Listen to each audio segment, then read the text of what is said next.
Halo rekan-rekan semua, kita ketemu lagi dalam sesi video pembelajar kali ini. Pada kesempatan kali ini, saya akan coba membahas materi mengenai bolehkah upah pokok di bawah upah minimum. Bolehkah upah pokok di bawah upah minimum? Materi ini yang saya bawakan merupakan artikel karya tulis dari Afiatul Munawaroh, sarjana hukum, magister hukum, dalam portalnya di hukumonline.com. Sebelum saya bahas lebih lanjut, namun ada baiknya saya jelaskan kembali bahwa seluruh informasi yang saya siapkan dan saya sajikan dalam video pembelajar ini semata-mata untuk tujuan pendidikan dan bersifat umum.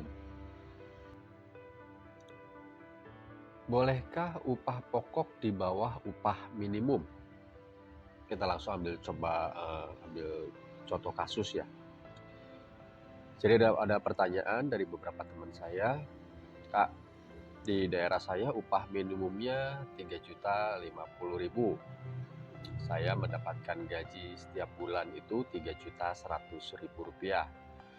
Jika saya bekerja full dalam sebulan atau hitungan 20 hari kerja yang terdiri dari gaji pokok 2.480.000 dan uang kehadiran sebesar 620.000 rupiah. Nah, kemarin saya nggak masuk 2 hari, sehingga upah gaji saya yang diterima itu hanya sebesar 3.038.000 rupiah. Itu kan berarti upah di bawah upah minimum daerah saya, Kak.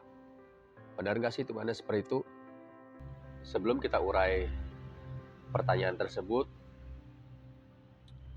ada baiknya kita pahami terlebih dulu mengenai komponen upah.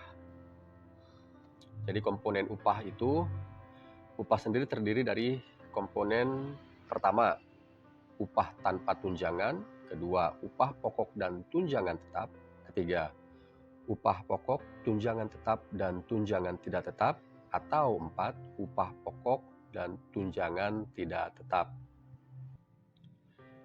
Yang dimaksud upah tanpa tunjangan itu adalah upah tanpa tunjangan.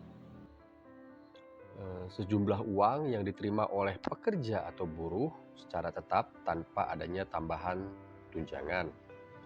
Contohnya nih, si A menerima upah 3 juta sebagai upah bersih, clean wages. Besaran upah tersebut utuh digunakan sebagai dasar perhitungan hal-hal yang terkait dengan upah seperti tunjangan hari raya THR, upah lembur, pesangon, ataupun iuran jaminan sosial dan lain-lain. Sedangkan tunjangan tetap itu adalah pembayaran kepada pekerja atau buruh yang dilakukan secara teratur dan tidak dikaitkan dengan kehadiran pekerja atau buruh atau pencapaian prestasi kerja tertentu. Jadi kalau kita lihat pengertian barusan, kalau dikaitkan lagi dengan contoh kasusnya, uang kehadiran yang berdasarkan contoh tersebut disebutkan merupakan tunjangan tidak tetap karena didasarkan pada kehadiran. Ini berarti komponen upah yang diterima setiap bulannya terdiri dari upah pokok dan tunjangan tidak tetap. Komponen upah minimum. Untuk mewujudkan hak pekerja atau buruh atas penghidupan yang layak bagi kemanusiaan, pemerintah pusat itu menetapkan kebijakan pengupahan yang salah satunya berupa upah minimum. Oleh karenanya, pengusaha dilarang membayar upah yang lebih rendah dari upah minimum. Untuk mengetahui apakah upah yang kita terima melanggar aturan upah minimum atau tidak, yang perlu kita ketahui adalah komponen upah mana yang dapat dijadikan komponen upah minimum. berdasarkan peraturan pemerintah tentang pengupahan, PP Pengupahan, pengertian upah minimum itu adalah upah bulanan terendah yang terdiri atas pertama, upah tanpa tunjangan, atau kedua, upah pokok dan tunjangan tetap. Bolehkah upah pokok di bawah upah minimum? Nah, jika komponen upah di perusahaan tersebut terdiri atas upah pokok dan tunjangan tidak tetap, maka upah pokok paling sedikit sebesar upah minimum.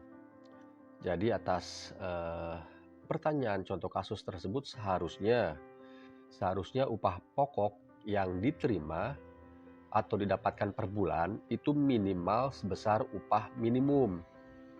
Karena yang bersangkutan menerima tunjangan tidak tetap, bukan tunjangan tetap. Pengusaha yang melanggar ketentuan upah minimum itu dapat dikenai pidana penjara paling singkat 1 tahun dan paling lama 4 tahun dan atau denda paling sedikit 100 juta rupiah dan paling banyak 400 juta rupiah. Tetapi sebagai catatan bahwa upah minimum tersebut berlaku bagi pekerja atau buruh dengan masa kerja kurang dari 1 tahun pada perusahaan yang bersangkutan.